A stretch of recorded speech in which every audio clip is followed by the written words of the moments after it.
मेरा mobile gate Punjabi दे दानश्वर दर्शकों ते सुचेत ਸਰੋਤਾ ਜਨਾਂ ਦਾ ਅੱਜ ਦੇ ਨਿਰਭਉ ਨਿਰਵੈਰ ਪ੍ਰੋਗਰਾਮ ਦੇ ਵਿੱਚ ਨਿੱਘਾ ਸਵਾਗਤ ਹੈ।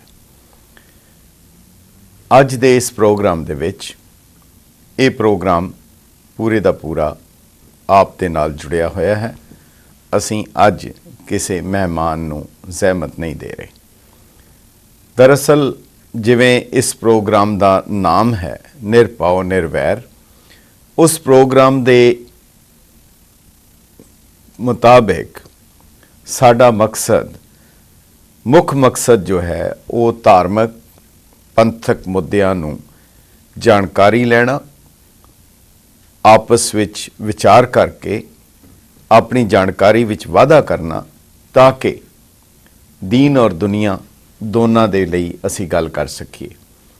ਇਸ ਮਕਸਦ ਲਈ ਕਈ ਵਾਰ ਕਈ ਐਸੇ ਮੁੱਦੇ, ਕਈ ਵਾਰ ਐਸੇ ਪੰਥਕ ਮਸਲੇ ਉੱਭਰ ਕੇ ਸਾਹਮਣੇ ਆਉਂਦੇ ਹਨ ਜਿਨ੍ਹਾਂ ਦੇ ਲਈ ਕੰਮ ਕਰਨਾ ਬਹੁਤ ਜ਼ਰੂਰੀ ਹੋ ਜਾਂਦਾ ਹੈ।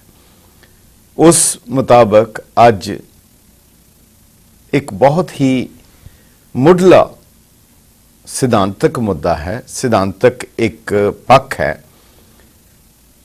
ਉਹ ਮਸਲਾ ਹੈ ਪੰਜਾਬ ਦੇ ਰੈਵਨਿਊ ਮਿਨਿਸਟਰ ਬਿਕਰਮਜੀਤ ਸਿੰਘ ਮਜੀਠੀਆ। ਉਹਨਾਂ ਨੇ ਗੁਰਬਾਣੀ ਦੀ ਨਿਰਾਦਰੀ ਕੀਤੀ, ਗੁਰਬਾਣੀ ਦੀ ਤੁਕ ਗਲਤ ਥਾਂ ਤੇ ਇਸਤੇਮਾਲ ਕੀਤੀ ਔਰ ਬਿਨਾਂ ਦੇਰੀ ਕੀਤੇ ਆਪਣੇ ਪਛਤਾਤਾਪ ਦਾ ਪ੍ਰਗਟਾਵਾ ਕੀਤਾ, ਗਲਤੀ ਨੂੰ ਮੰਨਿਆ ਔਰ ਉਸ ਦੇ ਬਾਅਦ ਜਾ ਕੇ ਅਕਾਲ ਤਖਤ ਸਾਹਿਬ ਦੇ ਉੱਤੇ ਪੇਸ਼ ਵੀ ਹੋਏ।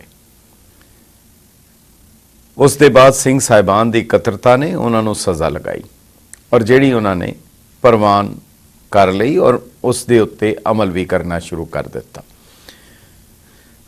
ਹੁਣ ਕਈ ਪਾਸੇ ਤੋਂ ਜਾਣੇ ਅਣਜਾਣੇ ਦੇ ਵਿੱਚ ਇਸ ਬਾਰੇ ਬਹੁਤ ਹੀ ਭੁਲੇਖਾ ਪਾਊ ਪ੍ਰਚਾਰ ਕੀਤਾ ਜਾ ਰਿਹਾ ਹੈ ਔਰ ਜਿਹੜਾ ਕਿ ਪੰਥਕ ਸਿਧਾਂਤਾਂ ਲਈ ਬਹੁਤ ਹੀ ਖਤਰਨਾਕ ਹੈ। ਸੋ ਅੱਜ ਸਾਡੀ ਕੋਸ਼ਿਸ਼ ਹੋਏਗੀ ਕਿ ਅਸੀਂ ਇਸ ਮਸਲੇ ਦੇ ਨਾਲ ਜੁੜੇ ਹੋਏ, ਕਿਉਂਕਿ ਜਿੰਨੀ ਦੇਰ ਤੱਕ ਇਨਸਾਨ ਹੈ ਗਲਤੀਆਂ ਕਰਦਾ ਰਹੇਗਾ ਔਰ ਉਹਨਾਂ ਗਲਤੀਆਂ ਦਾ ਅਹਿਸਾਸ ਹੋਣ ਤੇ ਅਗਰ ਉਹ ਆਪਣੀ ਗਲਤੀ ਮੰਨ ਲੈਂਦਾ ਹੈ ਤਾਂ ਉਸ ਦੀ ਦੁਰੁਸਤਗੀ ਦਾ ਰਸਤਾ ਵੀ ਹੈ ਔਰ ਉਹ ਰਸਤਾ ਹੈ ਤਨਖਾਹ ਦਾ। ਤਨਖਾਹ ਦਾ ਅਰਥ ਕੀ ਹੁੰਦਾ ਹੈ? ਕਈ ਦਫਾ ਕਿਹਾ ਜਾਂਦਾ ਹੈ ਤਨਖਾਹੀਆ ਹੈ। ਸੱਚਖੰਡ ਸ੍ਰੀ ਹਰਮੰਦਰ ਸਾਹਿਬ ਵਿੱਚ ਕੋਈ ਵੀ ਆ ਕੇ ਆਪਣੀ ਭੇਟਾ ਕਰ ਸਕਦਾ ਹੈ, ਪਰ ਸ੍ਰੀ ਅਕਾਲ ਤਖਤ ਸਾਹਿਬ ਦੇ ਉੱਤੇ ਮਰਿਆਦਾ ਮੁਤਾਬਕ ਕੋਈ ਵੀ ਤਨਖਾਹੀਆ ਭੇਟਾ ਨਹੀਂ ਦੇ ਸਕਦਾ। ਉੱਥੇ ਉਸ ਦੀ ਮਾਇਆ ਕਬੂਲ ਨਹੀਂ, ਉਸ ਦੇ ਆਦੇਸ਼ ਹੈ ਕਿ ਉਹ ਗੋਲਕ ਵਿੱਚ ਪੈਸੇ ਨਾ ਪਾਏ। ਆਖਰ ਜੇ ਇਤਨੀ ਗੰਭੀਰ ਚੀਜ਼ ਹੈ ਔਰ ਬੜੀ ਹੈਰਾਨੀ ਹੁੰਦੀ ਹੈ ਕਿ ਸਾਨੂੰ ਇਸ ਦਾ ਇਲਮ ਨਹੀਂ ਹੈ, ਸਾਨੂੰ ਇਸ ਦੀ ਪੂਰੀ ਨੌਲੇਜ ਨਹੀਂ ਹੈ। ਕੋਸ਼ਿਸ਼ ਕਰਾਂਗੇ ਅੱਜ ਇਸ ਦੇ ਸਾਰੇ ਪੱਖ, ਵੱਖਰੇ ਵੱਖਰੇ ਪੱਖ, ਤਨਖਾਹੀਆ ਕੌਣ ਹੁੰਦਾ ਹੈ, ਪੰਥਕ ਤੌਰ ਤੇ ਕੁਤਾਹੀ ਕਰਨ ਵਾਲਾ ਤਨਖਾਹੀਆ ਵੱਖਰਾ ਹੈ, ਉਸ ਦੀ ਦੁਰੁਸਤਗੀ ਕਿੱਦਾਂ ਹੋ ਸਕਦੀ ਹੈ, ਅਗਰ ਕਿਸੇ ਕੋਲੋਂ ਮਰਿਆਦਾ ਦੀ ਭੁੱਲ ਹੋ ਜਾਏ ਔਰ ਤਨਖਾਹੀਆ ਹੋ ਜਾਏ ਉਸ ਦੇ ਲਈ ਕੀ ਹੋ ਸਕਦਾ ਹੈ, ਇਤਿਹਾਸਕ ਤੌਰ ਦੇ ਉੱਤੇ ਇਸ ਦੇ ਕਿਹੜੇ ਰੈਫਰੈਂਸਸ ਹੈਗੇ, ਇਹਨਾਂ ਸਾਰਿਆਂ ਬਾਰੇ ਤੁਹਾਡੇ ਨਾਲ ਗੱਲਬਾਤ ਕਰਾਂਗੇ। ਔਰ ਨਾਲ ਹੀ ਤੁਹਾਨੂੰ ਬੇਨਤੀ ਹੈ ਕਿ ਤੁਸੀਂ ਥੋੜ੍ਹੀ ਦੇਰੀ ਬਾਅਦ ਅਸੀਂ ਫੋਨ ਦੀ ਲਾਈਨ ਖੋਲਾਂਗੇ, ਤੁਸੀਂ ਕਿਸੇ ਵੇਲੇ ਵੀ ਫੋਨ ਕਰ ਸਕਦੇ ਹੋ ਔਰ ਇਸ ਦੇ ਸੰਬੰਧ ਦੇ ਵਿੱਚ ਕੋਈ ਵੀ ਤੁਹਾਡੇ ਸਵਾਲ ਹੋਣ, ਸੁਝਾਅ ਹੋਏ ਜਾਂ ਤੁਹਾਡੇ ਵਿਚਾਰ ਹੋਣ, ਉਹ ਜ਼ਰੂਰ ਸਾਂਝੇ ਕਰਨ ਦੀ ਲੋੜ ਹੈ, ਕਿਉਂਕਿ ਇਹ ਸਾਰੇ ਵਿਚਾਰ ਨਿਸ਼ਚਿਤ ਤੌਰ ਤੇ ਉੱਥੇ ਪਹੁੰਚਦੇ ਹਨ ਜਿੱਥੇ ਨਿਰਣੇ ਹੁੰਦੇ ਹਨ। ਸੋ ਅੱਜ ਤਨਖਾਹੀਆ ਕੌਣ ਹੈ, ਤਨਖਾਹੀਏ ਦੇ ਬਾਰੇ, ਤਨਖਾਹੀਏ ਦੀ ਦੁਰੁਸਤਗੀ ਕਿੱਦਾਂ ਹੈ, ਉਸ ਦੀ ਸਜ਼ਾ ਕਿੱਦਾਂ ਹੈ ਔਰ ਉਸ ਤੋਂ ਬਾਅਦ ਉਸ ਦਾ ਰੁਤਬਾ ਕੀ ਹੈ, ਇਹਨਾਂ ਬਾਰੇ ਤੁਹਾਡੇ ਨਾਲ ਗੱਲਬਾਤ ਕਰਾਂਗੇ। ਪਰ ਸ਼ੁਰੂ ਦੇ ਵਿੱਚ ਇੱਕ ਦੋ ਸੰਬੰਧਿਤ ਸੁਰਖੀਆਂ ਜ਼ਰੂਰੀ ਹਨ ਜਿਹੜੀਆਂ ਤੁਹਾਡੇ ਨਾਲ ਸਾਂਝੀਆਂ ਕਰਨੀਆਂ ਜ਼ਰੂਰੀ ਹਨ। ਸਭ ਤੋਂ ਪਹਿਲੀ, ਭਾਰਤ ਦੀ ਸੁਪਰੀਮ ਕੋਰਟ ਸਰਵੋच्च ਅਦਾਲਤ ਦਰਅਸਲ ਓਵਰ ਰਿਐਕਟਿਵ ਵੀ ਹੈ, ਓਵਰ ਐਕਟਿਵ ਵੀ ਹੈ, ਪ੍ਰੋਐਕਟਿਵ ਵੀ ਹੈ।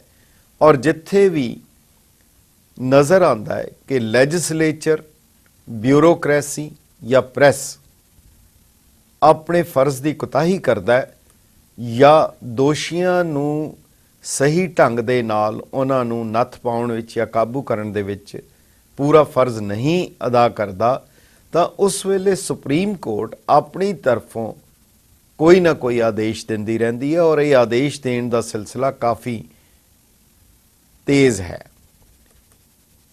ਇੱਕ ਭਾਰਤ ਦੇ ਵਿੱਚ ਕਾਨੂੰਨ ਸੀ ਜਾਂ ਪਰੰਪਰਾ ਸੀ ਜਾਂ ਜਿਹੜਾ ਪ੍ਰੋਵੀਜ਼ਨ ਸੀ ਕਿ ਅਗਰ ਕੋਈ ਉੱਚ ਅਫਸਰਸ਼ਾਹੀ ਬਿਊਰੋਕ੍ਰੇਸੀ ਦੇ ਬਹੁਤ ਹੀ ਸੀਨੀਅਰ ਅਫਸਰ ਅਗਰ ਕੋਈ ਗੁਨਾਹ ਕਰਦੇ ਸੀ ਤਾਂ ਉਹਨਾਂ ਦੇ ਉੱਤੇ ਮੁਕੱਦਮਾ ਚਲਾਉਣ ਤੋਂ ਪਹਿਲੇ ਪ੍ਰਵਾਨਗੀ ਚਾਹੀਦੀ ਹੁੰਦੀ ਸੀ। ਪਰ ਹੁਣ ਸੁਪਰੀਮ ਕੋਰਟ ਨੇ ਇਹ ਆਦੇਸ਼ ਦਿੱਤਾ ਹੈ ਕਿ ਭਾਵੇਂ ਕੋਈ ਅਫਸਰ ਹੈ, ਭਾਵੇਂ ਮਾਤਹਿਤ ਹੈ, ਭਾਵੇਂ ਉਹ ਆਮ ਨਾਗਰਿਕ ਹੈ, ਉਹਨਾਂ ਦੇ ਉੱਤੇ ਕਿਸੇ ਗਲਤੀ ਲਈ, ਕਿਸੇ ਕੁਤਾਹੀ ਲਈ, ਕਿਸੇ ਦੋਸ਼ ਲਈ ਮੁਕੱਦਮਾ ਚਲਾਉਣ ਲਈ ਹੁਣ ਪ੍ਰਵਾਨਗੀ ਨਹੀਂ ਚਾਹੀਦੀ। ਇਹ ਜਿਉਂ-ਜਿਉਂ ਕਾਨੂੰਨ ਖੁੱਲ੍ਹ ਰਹੇ ਹਨ, ਜਿਉਂ-ਜਿਉਂ ਸ਼ਾਇਦ ਅੰਤਰਰਾਸ਼ਟਰੀ ਦਬਾਅ ਵੱਧਦਾ ਹੈ, ਇਹ ਤਬਦੀਲੀਆਂ ਆ ਰਹੀਆਂ ਹਨ। ਇਸ ਤੋਂ ਪਹਿਲੇ ਵੀ ਕਾਨੂੰਨ ਪਾਸ ਕਰਕੇ ਓਮਬੁਡਸਮੈਨ ਵੀ ਆਇਆ, ਰਾਈਟ ਟੂ ਇਨਫੋਰਮੇਸ਼ਨ ਐਕਟ ਵੀ ਆਇਆ ਔਰ ਹੋਰ ਇਸ ਤਰ੍ਹਾਂ ਦੇ ਕਈ ਕਾਨੂੰਨ ਬਣਾਏ ਜਾ ਰਹੇ ਹਨ ਜਿਹੜੇ ਕਿ ਘੱਟੋ ਘੱਟ ਕਿਤਾਬਾਂ ਦੇ ਵਿੱਚ, ਕਾਨੂੰਨ ਦੀਆਂ ਪੁਸਤਕਾਂ ਦੇ ਵਿੱਚ ਪੱਛਮੀ ਦੇਸ਼ਾਂ ਦੇ ਨਾਲ ਰਲਾਉਣ ਦੀ ਕੋਸ਼ਿਸ਼ ਕੀਤੀ ਜਾ ਰਹੀ ਹੈ।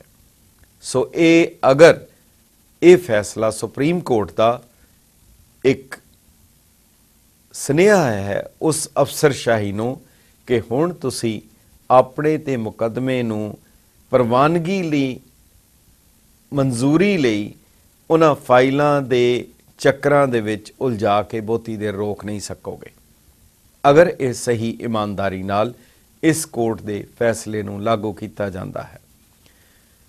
ਦੂਸਰੇ ਪਾਸੇ ਰਾਮਦੇਵ ਜਿਹੜਾ ਆਪਣੇ ਆਪ ਨੂੰ ਯੋਗਾ ਗੁਰੂ ਹਨ, ਉਹ ਕਈ ਦਫਾ, ਕਈ ਵਾਰ, ਕਈ ਐਸੇ ਬਿਆਨ, ਕਈ ਦਫਾ ਐਸੀਆਂ ਕਾਰਵਾਈਆਂ ਕਰਕੇ ਆਪਣੇ ਆਪ ਹੀ ਉਲਝ ਜਾਂਦੇ ਹਨ। ਜਿਵੇਂ ਕੋਈ ਨਵਾਂ ਸਿੱਖਣ ਵਾਲਾ ਯੋਗਾ ਕਰਨ ਲੱਗੇ ਤਾਂ ਆਪਣੀ ਲੱਤ ਆਪਣੀ ਗਿੱਚੀ 'ਚ ਆਪ ਫਸਾ ਲੈਂਦਾ। ਬਿਲਕੁਲ ਇਸੇ ਤਰੀਕੇ ਦੇ ਨਾਲ ਰਾਮਦੇਵ ਪਿੱਛੇ ਜਿਹੇ ਰਾਮਦੇਵ ਬੈਠੇ ਹਨ ਔਰ ਆਸਨ ਲਗਾ ਕੇ ਬੈਠੇ ਹਨ ਔਰ ਉਹਨਾਂ ਦੇ ਸਾਹਮਣੇ ਇੱਕ ਸਿੱਖ ਵਾਜਾ ਲੈ ਕੇ ਉਹ ਸ਼ਬਦ ਪੜ੍ਹ ਰਿਹਾ ਹੈ ਜਿਹੜਾ ਕਿ ਗੁਰੂ ਦੀ ਉਸਤਤ ਵਿੱਚ ਪੜ੍ਹਿਆ ਜਾਣਾ ਚਾਹੀਦਾ ਔਰ ਰਾਮਦੇਵ ਉਸ ਸ਼ਬਦ ਦੇ ਉੱਤੇ ਝੂਮ ਰਹੇ ਹਨ ਜਿਹੜਾ ਹੈ ਤਾਂ ਅਕਾਲ ਪੁਰਖ ਨੂੰ ਮੁਖਾਤਬ ਕਰਕੇ, ਗੁਰੂ ਪਰਮੇਸ਼ਰ ਨੂੰ ਮੁਖਾਤਬ ਕਰਕੇ, ਪਰ ਉਹ ਰਾਮਦੇਵ ਨੂੰ ਮੁਖਾਤਬ ਕਰਕੇ ਉਹ ਸ਼ਬਦ ਪੜ੍ਹ ਰਿਹਾ ਜਿਹੜੀ ਕਿ ਗੁਰਬਾਣੀ ਦੀ ਬਹੁਤ ਤੋਹੀਨ ਸੀ। ਹੁਣ ਇੱਕ ਹੋਰ ਸਾਹਮਣੇ ਗੱਲ ਆਈ ਹੈ, ਤਸਵੀਰ ਰਾਮਦੇਵ ਦੀ ਜਾਰੀ ਹੋਈ ਹੈ। ਰਾਮਦੇਵ ਉੱਤੇ ਬੈਠੇ ਹਨ, ਗੁਰੂ ਕਲਗੀਧਰ ਪਿਤਾ ਸਾਹਿਬ ਸ੍ਰੀ ਗੁਰੂ ਗੋਬਿੰਦ ਸਿੰਘ ਜੀ ਦੀ ਤਸਵੀਰ ਥੱਲੇ ਹੈ ਪੈਰਾਂ ਦੇ ਵਿੱਚ ਔਰ ਇਸ ਦਾ ਸ਼੍ਰੋਮਣੀ ਕਮੇਟੀ ਨੇ, ਹੋਰ ਜਥੇਬੰਦੀਆਂ ਨੇ ਨੋਟਿਸ ਲਿਆ।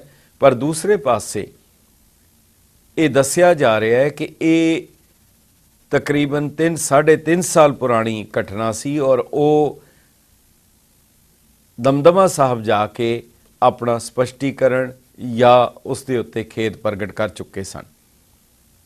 ਪਰ ਹੁਣ ਪਤਾ ਲੱਗੇਗਾ ਕਿ ਇਸ ਦੇ ਉੱਤੇ ਕੀ ਕਾਰਵਾਈ ਹੁੰਦੀ ਹੈ ਔਰ ਬਾਕਾਇਦਾ ਤੌਰ ਦੇ ਉੱਤੇ ਪੂਰੀ ਕੌਮ ਨੂੰ ਉਹ ਇਸ ਦਾ ਕੀ ਸਪਸ਼ਟੀਕਰਨ ਦੇਣਾ ਚਾਹਣਗੇ। ਰਾਮਦੇਵ ਨੇ ਇੱਕ ਹੋਰ ਬੜਾ ਹੀ ਐਸੇ ਰਿਮਾਰਕਸ ਦੇ ਦਿੱਤੇ ਜਿਹੜੇ ਅਖੌਤੀ ਨੀਵੀਆਂ ਜਾਤੀਆਂ ਬਾਰੇ ਉਹਨਾਂ ਨੇ ਬਹੁਤ ਹੀ ਗਲਤ ਇੱਕ ਟਿੱਪਣੀ ਦਿੱਤੀ ਕਿ ਰਾਹੁਲ ਗਾਂਧੀ ਦੇ ਬਾਰੇ ਔਰ ਉਹਨਾਂ ਦੇ ਬਾਰੇ ਜਿਸ ਦੇ ਉੱਤੇ ਕੁਦਰਤੀ ਤੌਰ ਦੇ ਉੱਤੇ ਲੋਕਾਂ ਦੇ ਵਿੱਚ ਬਹੁਤ ਹੀ ਗੁੱਸਾ ਔਰ ਅਫਸੋਸ ਵੀ ਸੀ ਔਰ ਉਹਨਾਂ ਦੇ ਉੱਤੇ ਕਈ ਥਾਵੇਂ ਮੁਕੱਦਮੇ ਵੀ ਦਰਜ ਹੋਏ ਹਨ ਔਰ ਜਿਹੜਾ ਉਹਨਾਂ ਲਈ ਪਰੇਸ਼ਾਨੀ ਦਾ ਕਾਰਨ ਵੀ ਬਣ ਸਕਦਾ ਹੈ। ਸੋ ਇਹ ਇੱਕ ਦੂਸਰੀ ਵੱਡੀ ਟਿੱਪਣੀ ਹੈ।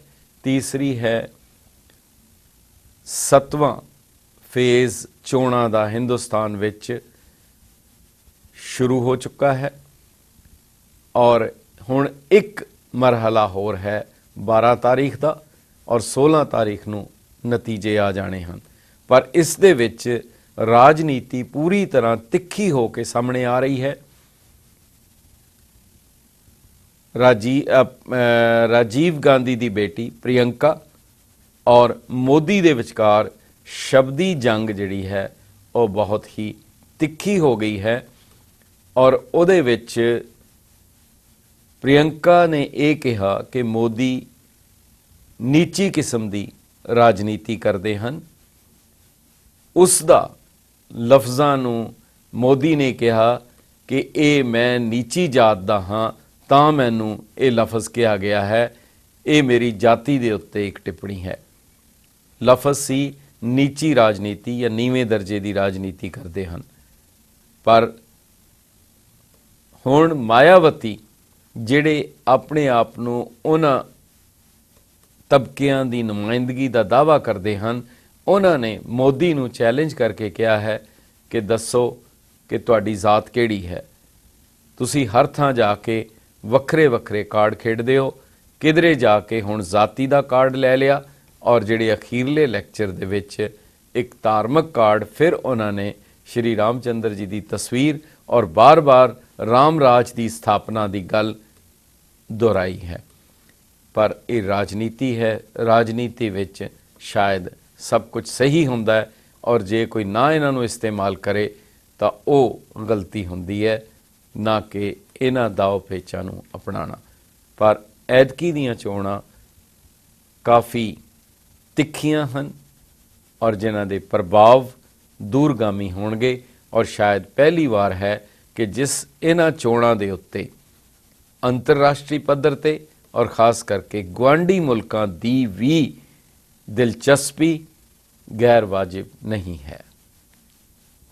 ਆਉਣ ਵਾਲੇ ਸਮੇਂ ਵਿੱਚ ਅਸੀਂ ਤੁਹਾਡੇ ਨਾਲ ਇਹਨਾਂ ਚੀਜ਼ਾਂ ਦੇ ਉੱਤੇ ਗੱਲਬਾਤ ਕਰਾਂਗੇ। ਪਰ ਅੱਜ ਜਿਹੜਾ ਸਾਡਾ ਮੇਨ ਮੁੱਦਾ ਹੋਏਗਾ ਕਿ ਤਨਖਾਹੀਆ, ਉਸ ਦੇ ਸਾਰੇ ਪੱਖਾਂ ਤੋਂ ਤੁਹਾਡੇ ਨਾਲ ਵਿਚਾਰ ਕਰਾਂਗੇ। ਪਰ ਇੱਕ ਵਕਫੇ ਦੇ ਬਾਅਦ ਇੱਕ ਵਕਫਾ ਮੁੜ ਹਾਜ਼ਰ ਹੋਵਾਂਗੇ। ਤੁਸੀਂ ਸਾਡੇ ਨਾਲ ਬਣੇ ਰਹੋ।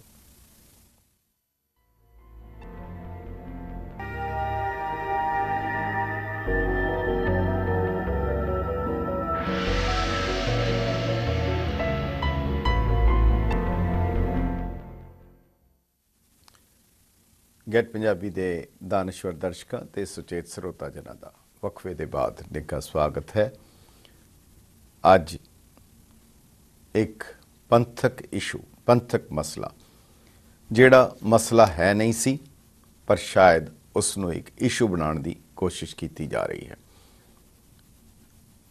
ਦਰਅਸਲ ਪਿਛਲੇ ਕੁਝ ਸਮੇਂ ਤੋਂ ਵੇਖਣ ਵਿੱਚ ਆ ਰਿਹਾ ਹੈ ਕਿ ਕੁਝ ਐਸੀਆਂ ਸ਼ਕਤੀਆਂ ਕੰਮ ਕਰ ਰਹੀਆਂ ਹਨ ਕਿ ਜੇਕਰ ਕਿਸੇ ਚੀਜ਼ ਦੇ ਵਿੱਚ ਕੋਈ ਦਿੱਕਤ ਨਾ ਵੀ ਹੋਏ, ਕੋਈ ਮਸਲਾ ਨਾ ਵੀ ਹੋਏ, ਪਰ ਉਸ ਨੂੰ ਵੀ ਇੱਕ ਮਸਲੇ ਦੇ ਤੌਰ ਦੇ ਉੱਤੇ ਪੇਸ਼ ਕਰ ਦੇਣਾ।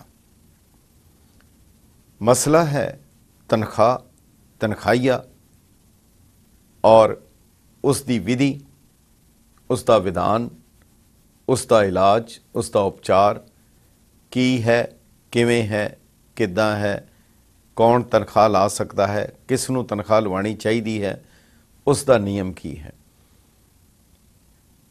ਸਾਡੇ ਇੱਕ ਬਿਰਤੀ ਬਣਦੀ ਜਾ ਰਹੀ ਹੈ ਕਿ ਅਸੀਂ ਆਮ ਤੌਰ ਦੇ ਉੱਤੇ ਸੁਣੀ ਸੁਣਾਈ ਗੱਲ ਦੇ ਉੱਤੇ ਜ਼ਿਆਦਾ ਯਕੀਨ ਕਰਦੇ ਹਾਂ ਔਰ ਫਿਰ ਸੁਣੀ ਸੁਣਾਈ ਗੱਲ ਦੇ ਵਿੱਚ ਵੀ ਜਦੋਂ ਖਾਸ ਕਰਕੇ ਆਪਣੇ ਆਪ ਨੂੰ ਪੰਥਕ ਅਖਵਾਉਂਦੇ ਕੁਝ ਵਿਅਕਤੀ ਕੁਝ ਐਸੀ ਭੁਲੇਖਾ ਪਾਓ ਸ਼ਬਦਾਵਲੀ ਵਰਤ ਕੇ ਜਾਂ ਉਹਨਾਂ ਸਿਧਾਂਤਾਂ ਨੂੰ ਜਾਣਦੇ ਬੁੱਝਦੇ ਹੋਏ ਵੀ ਅਗਰ ਉਹ ਕੰਪਲਿਕੇਟ ਕਰਨ ਦੀ ਕੋਸ਼ਿਸ਼ ਕਰਨ, ਉਲਝਾਉਣ ਦੀ ਕੋਸ਼ਿਸ਼ ਕਰਨ, ਫਿਰ ਇਹ ਬਦਕਿਸਮਤੀ ਵਾਲੀ ਗੱਲ ਹੁੰਦੀ ਹੈ।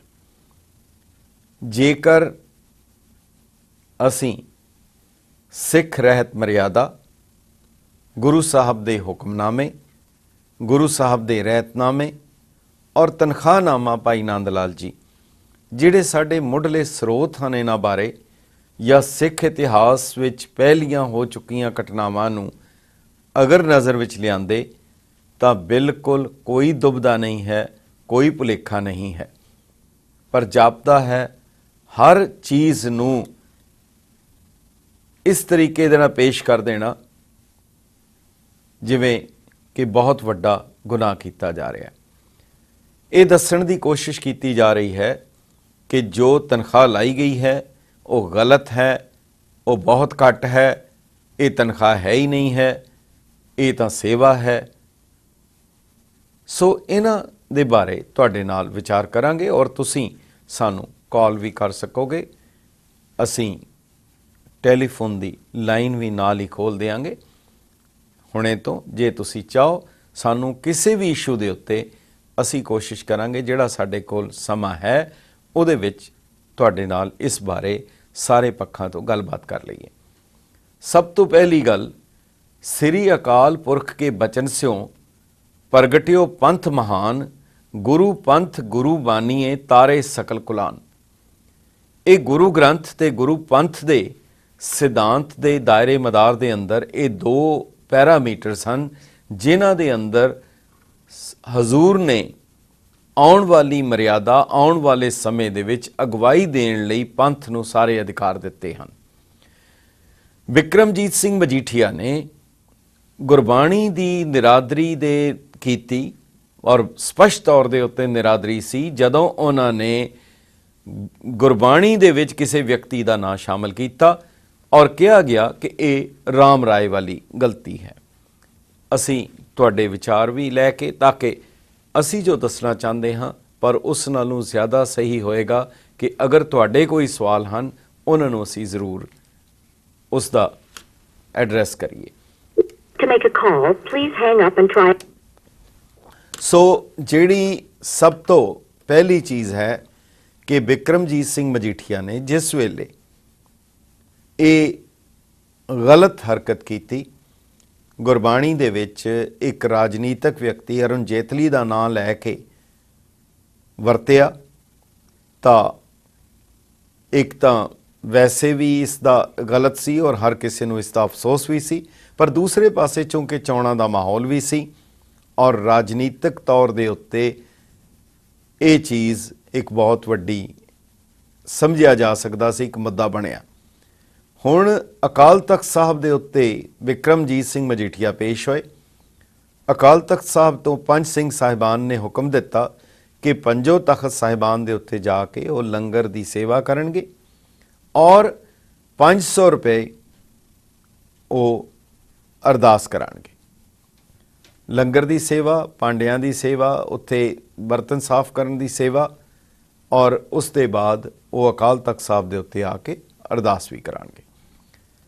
ਸਜ਼ਾ ਘੱਟ ਹੈ ਜਾਂ ਵੱਧ ਹੈ, ਪਰ ਇਹ ਕਿਹਾ ਜਾ ਰਿਹਾ ਹੈ ਕਿ ਇਹ ਤਾਂ ਸੇਵਾ ਹੈ, ਤਨਖਾਹ ਨਹੀਂ ਹੈ।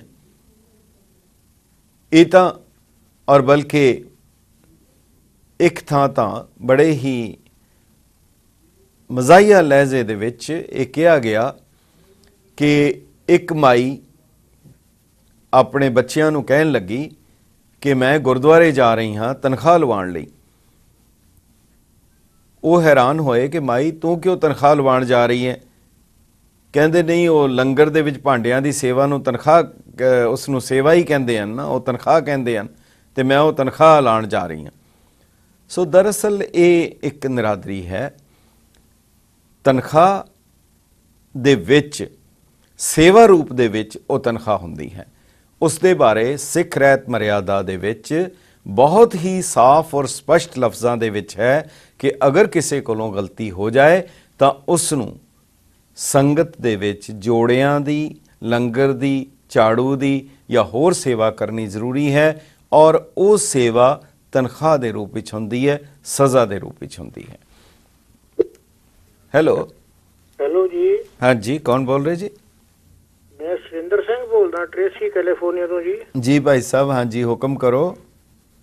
ਹੁਕਮ ਇਹ ਹੈ ਜੀ ਬਈ ਚਲੋ ਮਜੀਠੀਆ ਸਾਹਿਬ ਨੇ ਬਹੁਤ ਵੱਡੀ ਗਲਤੀ ਕੀਤੀ, ਪਰ ਨਾਲ ਦੀ ਨਾਲ ਉਹਨੇ ਮਾਫੀ ਵੀ ਉਸੇ ਵੇਲੇ ਮੰਗ ਲਈ ਜੀ, ਕੋਈ ਦੇਰ ਹੀ ਨਹੀਂ ਕੀਤੀ। ਚਲੋ ਠੀਕ ਹੈ, ਪਰ ਜਿਹੜਾ ਹੋਰ ਆਪਣੇ ਜਿੱਦਾਂ ਤੁਹਾਡੇ ਵਰਗੇ ਫਿਲਾਸਫਰ ਆ, ਸੁਚੇਤ ਹੋਣ, ਜਿਹੜੇ ਕਥਾ ਵਾਚਕ ਆ, ਜਿਹੜੇ ਸੰਤ ਬਾਬੇ ਆ, ਜਿਹੜੇ ਭਾਈ ਸਾਹਿਬਾਨ ਆ, ਕੀਰਤਨੀਏ ਆ, ਇੰਨੀ ਗਲਤ ਗੁਰਬਾਣੀ ਪੜ੍ਹ ਰਹੇ ਆ ਵੀ ਆਪਣੀਆਂ ਵਿੱਚੇ ਨਾ ਮਨ ਘੜਤ ਠਾਕੀਆਂ ਠੋਕਸੀ ਜਾਂਦੇ ਆ, ਗੁਰਬਾਣੀ ਦੀਆਂ ਤੁਕਾਂ ਗਲਤ ਪੜ੍ਹੀ ਜਾਂਦੇ, ਉਹ ਕਦੇ ਕਿਸੇ ਨੇ ਬਾਤ ਨਹੀਂ ਕੀਤੀਆਂ। ਜੀ ਜੀ ਜੀ ਜੀ ਜੀ, ਤੁਸੀਂ ਦੇਖੋ, ਇੱਕ ਨਾ ਹੰਸਰਾਜ ਨੇ ਕਬੀਰ ਮਹਾਰਾਜ ਦੇ ਸ਼ਲੋਕਾਂ ਦੀ ਕੇਸਟ ਕੱਢੀ, 3-4 ਸਾਲ ਪਹਿਲਾਂ ਮੈਂ ਸੁਣੀ ਸੀ। ਇੰਨਾ ਨਰਸ ਕੀਤਾ ਉਸ ਬੰਦੇ ਨੇ, ਰਹੇ ਰੱਬ ਦਾ ਨਾਂ, ਤੇ ਅੱਜ ਤੇ ਕਿਸੇ ਨੇ ਗੌਰ ਨਹੀਂ ਕੀਤਾ। ਜੀ ਜੀ ਜੀ ਜੀ ਜੀ, ਬਾਕੀ ਤੁਸੀਂ ਇਹ ਕਥਾ ਵਾਲਿਆਂ ਦੀਆਂ ਕਥਾ ਸੁਣੋ, ਤਕੜੇ ਤਕੜੇ ਬੰਦਿਆਂ ਦੀਆਂ ਕਥਾ ਸੁਣੋ। ਤੁਸੀਂ ਉੱਧਰ ਜਾ ਕੇ ਗੁਰਬਾਣੀ ਨੂੰ ਦੇਖੋ, ਉਹ ਕੀ ਬੋਲਦੇ ਸਟੇਜ ਤੇ, ਗੁਰਬਾਣੀ 'ਚ ਕੀ ਲਿਖਿਆ ਆ। ਜੀ ਜੀ, ਬਿਲਕੁਲ ਤੁਸੀਂ ਜਿਹੜਾ ਕਹਿ ਰਹੇ ਹੋ, ਸੋਚ ਕੇ ਇੱਕ ਵਾਰੀ ਸਾਡਾ ਕੋਈ ਸਿਸਟਮ ਬਣਾਉਣਾ ਚਾਹੀਦਾ ਵੀ ਜੋ ਵੀ ਕੋਈ ਬੋਲੇ ਉਹਦਾ ਬਾਤ ਹੋਵੇ, ਉਹਦੇ ਤੇ ਹੁਣ ਬਾਬੇ ਆਉਂਦੇ ਧਾਰਨਾ ਲਾ ਕੇ ਬਾਣੀ ਨੂੰ ਪਤਾ ਨਹੀਂ ਕਿੱਧਰੋਂ ਕਿੱਧਰੀ ਲਿਆ ਕੇ ਵਿੱਚੇ ਪਛਾਣਦੇ, ਅਸੀਂ ਮੂਹਰੇ ਬੈਠੇ ਸਿਰ ਮਾਰਦੇ ਨੇ ਬੜੇ ਬੜੇ ਗੁਰਦੁਆਰਿਆਂ ਵਾਲੇ ਵੀ। ਜੀ, ਮੈਂ ਤੁਹਾਨੂੰ ਇਹਦੇ ਬਾਰੇ ਇੱਕ ਬੇਨਤੀ ਜ਼ਰੂਰ ਕਰਨੀ ਚਾਹਾਂਗਾ ਕਿ ਜਿਹੜਾ ਤੁਸੀਂ ਇੱਕ ਹੰਸਰਾਜ ਹੰਸ ਦੀ ਗੱਲ ਕੀਤੀ, ਚੰਗਾ ਗਵਈਆ ਹੈ, ਚੰਗਾ ਗਾਉਣ ਵਾਲਾ ਹੈ, ਪਰ ਜਿਹੜੀ ਮਰਿਆਦਾ ਦੀ ਉਲੰਘਣਾ ਦੇ ਉੱਤੇ ਇੱਕ ਗੱਲ ਬੜੀ ਸਮਝ ਲੈਣੀ ਚਾਹੀਦੀ ਹੈ ਕਿ ਅਕਾਲ ਤਖਤ ਸਾਹਿਬ ਵੱਲੋਂ ਤਨਖਾਹ ਕੇਵਲ ਸਿੱਖ ਨੂੰ ਲਗਾਈ ਜਾ ਸਕਦੀ ਹੈ, ਗੈਰ ਸਿੱਖ ਨੂੰ ਨਹੀਂ ਲਗਾਈ ਜਾ ਸਕਦੀ। ਅਗਰ ਕੋਈ ਗੈਰ ਸਿੱਖ ਕੋਈ ਕੁਤਾਹੀ ਕਰਦਾ ਹੈ, ਕੋਈ ਨਿਰਾਦਰੀ ਕਰਦਾ ਹੈ, ਉਹਦੇ ਉੱਤੇ ਸ਼੍ਰੋਮਣੀ ਕਮੇਟੀ ਜਾਂ ਦੂਜੇ ਕੋਈ ਵੀ ਨਿੱਜੀ ਵਿਅਕਤੀ ਉਹਦੇ ਉੱਤੇ ਕਾਨੂੰਨੀ ਕਾਰਵਾਈ ਕਰ ਸਕਦਾ ਹੈ, ਪਰ ਤਨਖਾਹ ਜਿਹੜੀ ਹੈ ਉਹ ਕਿਸੇ ਸਿੱਖ ਵੱਲੋਂ ਕੀਤੀ ਹੋਈ ਭੁੱਲ ਲਈ ਲਗਾਈ ਜਾ ਸਕਦੀ ਹੈ। ਬਹੁਤ ਬਹੁਤ ਧੰਨਵਾਦ। ਹੈਲੋ, ਹਾਂਜੀ, ਕੌਣ ਬੋਲ ਰਹੇ ਜੀ? ਸਤਿ ਸ਼੍ਰੀ ਅਕਾਲ ਜੀ। ਸਤਿ ਸ਼੍ਰੀ ਅਕਾਲ, ਕੌਣ ਬੋਲ ਰਹੇ ਜੀ? ਮੈਂ ਗੁਰਜੀਤ ਸਿੰਘ ਕੈਲੀਫੋਰਨੀਆ ਤੋਂ ਬੋਲ ਰਿਹਾ ਜੀ। ਜੀ ਭਾਈ ਸਾਹਿਬ, ਹਾਂਜੀ ਗੁਰਦੇਵ ਸਿੰਘ ਜੀ। ਹਾਂਜੀ, ਤੁਸੀਂ ਬਹੁਤ ਵਧੀਆ ਗੱਲ ਕੀਤੀ ਵੀ ਦੇਖੋ ਜੋ ਮਜੀਠੀਏ ਨੂੰ ਉਹਨਾਂ ਨੇ ਸਜ਼ਾ ਲਗਾਈ ਹੈ, ਹਾਂਜੀ, ਉਹ ਬਿਲਕੁਲ ਜਾਇਜ਼ ਲਗਾਈ ਹੈ। ਇਹ ਤੁਸੀਂ ਬਈ ਦੇਖੋ, ਆਪਣੇ ਇਤਿਹਾਸ ਦੇਖ ਲਓ ਵੀ ਆਪਣੇ, ਮੈਂ ਰਿਆੜ ਸਾਹਿਬ ਦੇ ਵੀ ਇਹ ਗੱਲ ਕੀਤੀ ਸੀ ਸੋਚ ਜੀ, ਬਈ ਤੁਸੀਂ ਦੇਖੋ ਆਪਣੇ ਚਾਹੇ ਕੋਈ ਵੱਡਾ ਛੋਟਾ ਸਭ ਨੂੰ ਇੱਕੋ ਜੀ ਸਜ਼ਾ ਲੱਗੀ ਹੈ। ਜੀ ਜੀ, ਆਪਣੇ ਗੁਰੂਆਂ ਦੀ ਰੀਤ ਚੱਲੀ ਆ ਰਹੀ ਹੈ। ਜੇ ਆਪਣੇ ਕਿਸੇ ਸਿੱਖ ਤੋਂ ਗਲਤੀ ਹੋਈ ਹੈ ਤਾਂ ਉਹਨਾਂ ਨੇ ਉਹਨੂੰ ਸਮਝਾ ਕੇ ਸਿੱਧੇ ਰਸਤੇ ਪਾਇਆ। ਹਾਂਜੀ ਹਾਂਜੀ ਹਾਂਜੀ, ਨਾ ਕਿ ਉਹਨਾਂ ਨੇ ਕਿਸੇ ਨੂੰ ਕੁੱਟਿਆ ਮਾਰਿਆ ਸੀ। ਬਿਲਕੁਲ ਬਿਲਕੁਲ ਸਹੀ ਗੱਲ ਹੈ। ਮੈਂ ਇਹਦੇ ਤੇ ਜ਼ਰੂਰ ਥੋੜੀ ਦੇਰੀ 'ਚ ਅਸੀਂ ਦੱਸਾਂਗੇ ਉਹ ਹਵਾਲੇ ਦੇ ਕੇ ਕਿ ਕਿਵੇਂ ਗੁਰੂ ਗੋਬਿੰਦ ਸਿੰਘ ਸਾਹਿਬ ਨੇ ਵੀ ਸਜ਼ਾ ਲਵਾਈ ਸੀ, ਉਹਨਾਂ ਵੀ ਤਨਖਾਹ ਲਵਾਈ। ਬਾਬਾ ਕਰਤਾਰ ਸਿੰਘ ਬੇਦੀ ਦਾ ਇੰਨਾ ਵੱਡਾ ਗੁਨਾਹ ਸੀ, ਮਹਾਰਾਜਾ ਰਣਜੀਤ ਸਿੰਘ ਨੇ ਲਗਵਾਈ, ਮਾਸਟਰ ਤਾਰਾ ਸਿੰਘ ਨੇ ਲਗਵਾਈ, ਸ਼੍ਰੋਮਣੀ ਗੁਰਦੁਆਰਾ ਪ੍ਰਬੰਧ, ਸ਼੍ਰੋਮਣੀ ਅਕਾਲੀ ਦਲ ਦੀ ਸਾਰੀ ਵਰਕਿੰਗ ਕਮੇਟੀ ਨੂੰ ਲੱਗੀ। ਉਹਨਾਂ ਨੂੰ ਕਿਹੜੀਆਂ ਸਜ਼ਾਵਾਂ ਦਿੱਤੀਆਂ ਗਿਆ ਸੀ, ਅਸੀਂ ਥੋੜੀ ਦੇਰੀ ਤੱਕ ਤੁਹਾਡੇ ਨਾਲ ਉਹ ਸਾਰੇ ਜ਼ਰੂਰ ਦੱਸਣੇ ਚਾਹਾਂਗੇ। ਔਰ ਸਾਨੂੰ ਪਤਾ ਹੋਣਾ ਚਾਹੀਦਾ, ਅਸੀਂ ਨਖੇੜਾ ਕਰ ਸਕੀਏ ਕਿ ਸਜ਼ਾ ਦੇ ਵਿੱਚ ਤੇ ਸੇਵਾ ਦੇ ਵਿੱਚ ਕੀ ਫਰਕ ਹੁੰਦਾ ਹੈਗਾ। ਇਹ ਥੋੜੀ ਦੇਰੀ ਤੱਕ ਕਰਾਂਗੇ। ਬਹੁਤ ਬਹੁਤ ਧੰਨਵਾਦ ਤੁਹਾਡਾ, ਬਹੁਤ ਬਹੁਤ ਧੰਨਵਾਦ, thank you sir. Hello hello, ਤੁਸੀਂ ਆਵਾਜ਼ ਬੰਦ ਕਰੋਗੇ ਟੀਵੀ ਦੀ? ਹੈਲੋ, ਤੁਸੀਂ ਟੀਵੀ ਦੀ ਆਵਾਜ਼ ਬੰਦ ਕਰੋਗੇ ਤਾਂ ਤੁਹਾਡੀ ਆਵਾਜ਼ ਆਏਗੀ, ਨਹੀਂ ਤੇ ਆਵਾਜ਼ ਨਹੀਂ ਆਏਗੀ। ਹਾਂਜੀ, ਕੌਣ ਬੋਲ ਰਹੇ ਹੋ? ਬਾਈ ਖਾਲਸਾ, ਬਾਈ ਫਤਿਹ ਲੰਬਾ ਸਾਹਿਬ। ਬਾਈ ਜੀ, ਕੈਲੀਫੋਰਨੀਆ ਤੋਂ ਬਚਿੱਤਰ ਸਿੰਘ ਬੋਲ ਰਿਹਾ ਜੀ। ਜੀ ਜੀ, ਬਿੱਕਰ ਸਿੰਘ ਜੀ ਦੱਸੋ, ਹੁਕਮ ਕਰੋ।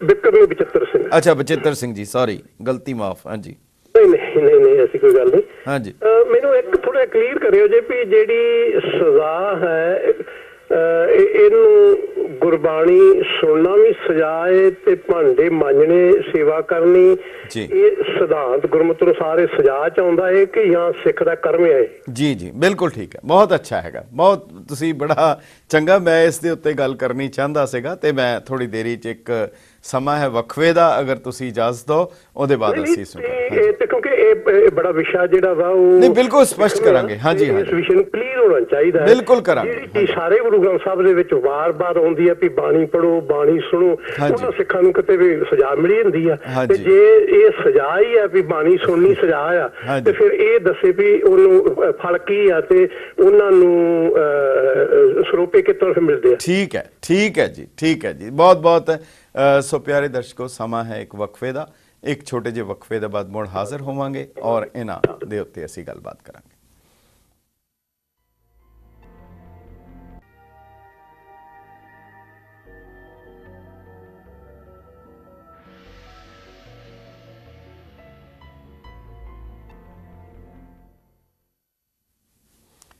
ਗੈਟ ਪੰਜਾਬੀ ਦੇ ਦਾਨਸ਼ਵਰ ਦਰਸ਼ਕਾਂ ਦਾ ਤੇ ਸੁਚੇਤ ਸਰੋਤਾ ਜਨਾਂ ਦਾ ਵਕਫੇ ਦੇ ਬਾਅਦ ਨਿੱਘਾ ਸਵਾਗਤ ਹੈ। ਬਹੁਤ ਹੀ ਅਹਿਮ ਪੰਥਕ ਮਸਲੇ ਦੇ ਉੱਤੇ ਅਸੀਂ ਤੁਹਾਡੇ ਨਾਲ ਗੱਲਬਾਤ ਕਰ ਰਹੇ ਹਾਂ ਕਿ ਤਨਖਾਹੀਆ ਉਹ ਕੀ ਹੈ, ਉਸ ਨੂੰ ਕੀ ਸਜ਼ਾ ਮਿਲਣੀ ਚਾਹੀਦੀ ਹੈ, ਕੀ ਹੁੰਦੀ ਹੈ। ਸਭ ਤੋਂ ਪਹਿਲੇ ਦੱਸ ਦਈਏ ਕਿ ਦੋ ਕਿਸਮ ਦੇ ਤਨਖਾਹੀਏ ਹਨ। ਇਹ ਸਪਸ਼ਟ ਹੋ ਜਾਏ ਕਿ ਤਨਖਾਹੀਏ ਦੋ ਕਿਸਮ ਦੇ ਹਨ। ਇੱਕ ਤਾਂ ਸਿੱਖ ਰਹਿਤ ਮਰਿਆਦਾ ਦੇ ਵਿੱਚ ਅੰਕਿਤ ਹੈ, ਉਹ ਮਰਿਆਦਾ ਹੈ, ਉਹਨਾਂ ਦੇ ਵਿੱਚ ਕੋਈ ਵੀ ਕੁਤਾਹੀ ਕਰਦਾ ਹੈ ਤਾਂ ਉਹ ਆਪਣੇ ਆਪ ਤਨਖਾਹੀਆ ਹੋ ਜਾਂਦਾ ਹੈ। ਕਿਸੇ ਨੂੰ ਉਸ ਨੂੰ ਤਨਖਾਹੀਆ ਡਿਕਲੇਅਰ ਕਰਨ ਦੀ ਜ਼ਰੂਰਤ ਨਹੀਂ ਹੁੰਦੀ। ਔਰ ਜੇਕਰ ਤਨਖਾਹੀਆ ਹੋ ਜਾਂਦਾ ਹੈ ਤਾਂ ਉਸ ਦੀ ਅਰਦਾਸ ਅਕਾਲ ਤਖਤ ਸਾਹਿਬ ਤੇ ਨਹੀਂ ਹੋ ਸਕਦੀ, ਉਹਦੀ ਭੇਟਾ ਨਹੀਂ ਕਬੂਲ ਹੈ। ਸਿੱਖ ਰਹਿਤ ਮਰਿਆਦਾ ਦੀ ਕਾਪੀ ਤੁਹਾਡੇ ਕੋਲ ਹੋਣੀ ਚਾਹੀਦੀ ਹੈ, ਹਰ ਗੁਰਦੁਆਰਾ ਸਾਹਿਬ ਵਿੱਚ ਹੋਣੀ ਚਾਹੀਦੀ ਹੈ। ਉਹਦੇ ਵਿੱਚ ਤਨਖਾਹੀਏ ਕੌਣ ਹੈ, ਅਗਰ ਜੇ ਇਜਾਜ਼ਤ ਹੋਏ ਤੇ ਉਹ ਜ਼ਰੂਰ ਤੁਹਾਨੂੰ ਦੱਸਣੇ ਚਾਹਾਂਗੇ। ਸਭ ਤੋਂ ਪਹਿਲਾਂ ਹੈ ਕਿ ਰਹਿਤ ਮਰਿਆਦਾ ਵਿੱਚ ਪੰਥਕ ਤੌਰ ਤੇ ਤਨਖਾਹੀਏ ਹਨ ਮੀਣੇ, ਮਸੰਦ, ਧੀਰ ਮੱਲੀਏ, ਰਾਮ ਰਾਈਏ ਆਦਿਕ ਪੰਥ ਵਿਰੋਧੀਆਂ ਨਾਲ ਜਾਂ ਨੜੀ ਮਾਰ, ਕੁੜੀ ਮਾਰ, ਸਿਰ ਗੁੰਮ ਨਾਲ ਵਰਤਣ ਵਾਲਾ ਤਨਖਾਹੀਆ ਹੋ ਜਾਂਦਾ ਹੈ। ਇਸ ਦੀ ਵਿਆਖਿਆ ਅਸੀਂ ਰਹਿਤ ਮਰਿਆਦਾ ਦੇ ਵਿੱਚ ਕਰਾਂਗੇ, ਪਰ ਮੁੱਖ ਤੌਰ ਦੇ ਉੱਤੇ ਮੀਣੇ, ਧੀਰ ਮੱਲੀਏ, ਰਾਮ ਰਾਈਏ ਇਹ ਗੁਰੂ ਸਾਹਿਬ ਦੀ ਆਪਣੀ ਅੰਸ ਬੰਸ ਸੀ। ਮੀਣੇ ਪ੍ਰਿਥੀ ਚੰਦ ਸਣ, ਮੀਣਾ ਹੋਆ ਪ੍ਰਿਥੀਆ ਕਰ ਕਰ ਟੇਡਕ ਬਰਲ ਵਾਲਾ।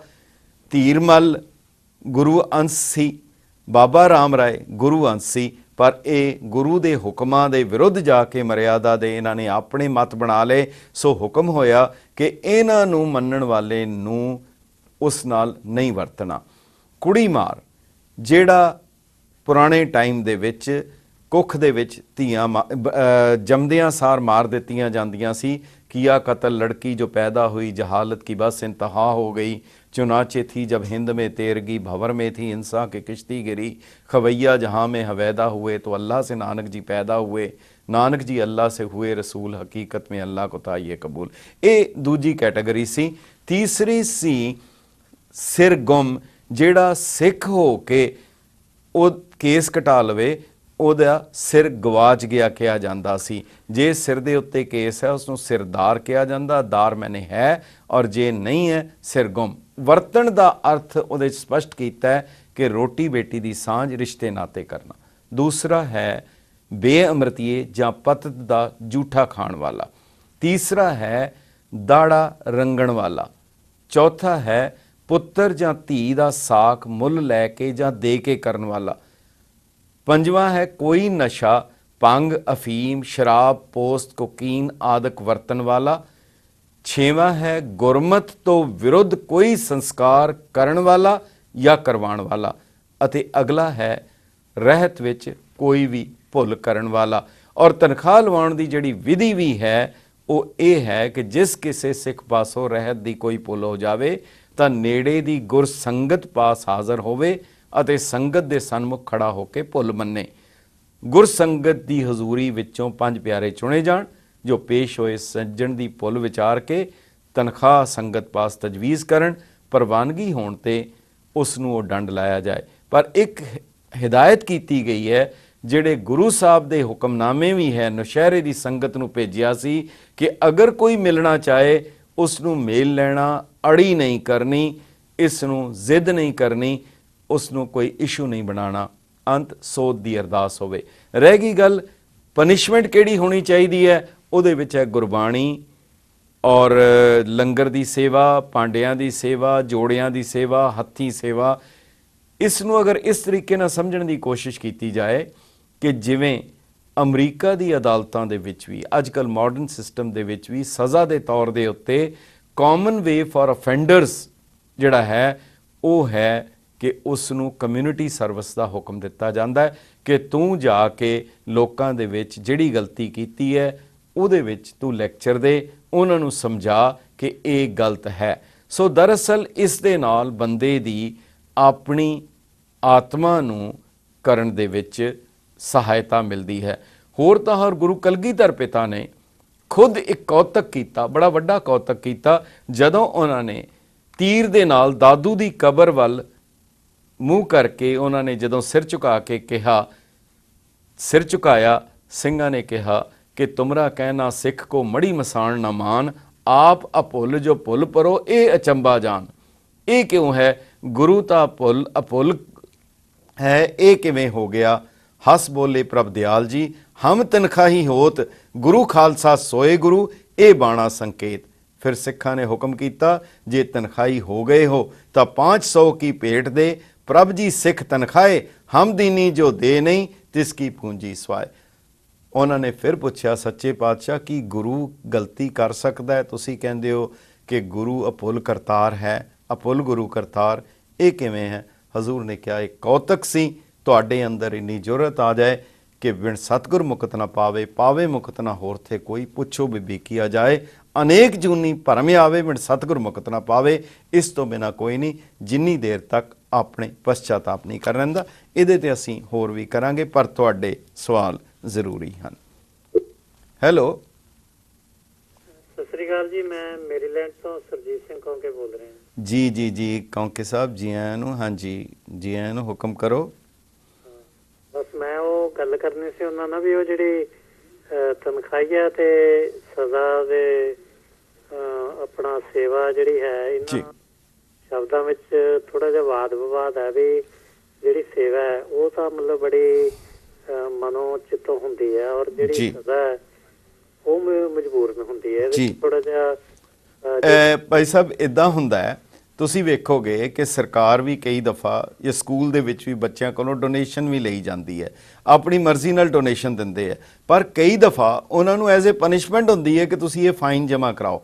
ਮੈਨੂੰ ਇੱਕ ਗੱਲ ਯਾਦ ਆਈ ਕਿ ਹਾਈ ਕੋਰਟ ਦੇ ਚੀਫ ਜਸਟਿਸ ਹਨ ਸਤੀਸ਼ ਚੰਦਰ ਮਿਸ਼ਰਾ, ਉਹਨਾਂ ਨੇ ਚਾਰਟਰਡ ਅਕਾਊਂਟੈਂਟ ਨੂੰ ਸੱਦਿਆ। ਉਹ ਕਹਿਣ ਲੱਗੇ, ਮੈਂ ਇਹ ਆਪਣਾ ਰਿਟਰਨ ਭਰਨੀ ਹੈ, ਤੁਸੀਂ ਜ਼ਰਾ ਚੰਗੀ ਤਰ੍ਹਾਂ ਚੈੱਕ ਕਰੋ, ਮੈਨੂੰ ਟੈਕਸ ਜਿੰਨਾ ਮਰਜ਼ੀ ਦੇਣਾ ਪੈ ਜਾਏ, ਮੈਨੂੰ ਕੋਈ ਫਰਕ ਨਹੀਂ ਪੈਂਦਾ, ਪਰ ਦੇਖੋ ਕਿਧਰੇ ਧਿਆਨ ਨਾਲ, ਮੈਨੂੰ ਕੋਈ ਪੈਨਲਟੀ ਨਹੀਂ ਲੱਗਣੀ ਚਾਹੀਦੀ। ਸੋ ਹੈ ਦੋਨੋਂ ਹੀ ਅਮਾਊਂਟ ਹੈ, ਪਰ ਪੈਨਲਟੀ ਅਮਾਊਂਟ ਹੈ ਔਰ ਦੂਜੇ ਪਾਸੇ ਟੈਕਸ ਅਮਾਊਂਟ ਹੈ।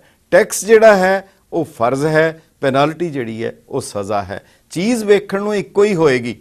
ਮੈਂ ਇੱਕ ਹੋਰ ਬੜੀ ਹੀ ਥੋੜੀ ਜਿਹੀ ਇੱਦਾਂ ਦੀ ਗੱਲ ਹੈ ਕਿ ਇੱਕ ਦਫਾ ਫੌਜ ਦਾ ਯਾਦ ਹੈ ਕਿ ਇੱਕ ਕੈਪਟਨ ਤੇ ਸਿਪਾਹੀ ਦੇ ਵਿਚਕਾਰ ਦੋਨਾਂ 'ਚ ਕੈਪਟਨ ਸਾਹਿਬ ਸਿਵਲ ਡਰੈਸ ਵਿੱਚ ਸੀ ਤੇ ਸਿਪਾਹੀ ਨੇ ਵਰਦੀ ਪਾਈ ਸੀ।